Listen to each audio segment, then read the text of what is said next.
কানাডার মধ্যে সব থেকে কম দামে যে দোকানে জিনিসগুলো পাওয়া যায়, আজকে আমি সেই দোকানে আছি। আর সেই দোকানটা হচ্ছে ডলেরমা। এইখানে চলেন আপনাদেরকে দেখাই যে একটা মগ আসলে বাংলাদেশের কত পড়ে আর কানাডার কত পড়ে। এই মগটা হচ্ছে পানি খাওয়ার মগ, ঠিক আছে। এখানে ভ্যারাইটিস ধরনের আছে, কয়েক ধরনেরই আছে যে যেটা নেয়। তো নর্মালি ধরেন আপনাদেরকে সাথে একটাই শেয়ার করি।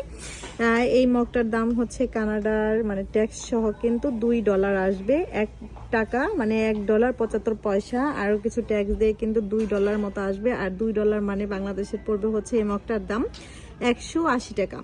180 টাকা না হলেও 170 টাকা তো আসবেই, মানে এইটার মগটার দাম। তো একটু কি দাম বেশি না কম বন্ধুরা, কিন্তু মগটা কিন্তু একটু কিউট আছে, ভালোই লাগছে মোটামুটি আলহামদুলিল্লাহ। কিন্তু কোয়ালিটি যে অনেক ভালো তা না, আর যে খুবই নর্মাল তাও না, তো মোটামুটি চলে। আর কানাডার সব থেকে সস্তা যে জিনিসগুলো পাওয়া যায় সেই দোকান থেকে আপনাদেরকে এটা শেয়ার করলাম। অন্য একটা ভিডিওতে কথা বলি। আল্লাহ হাফিজ।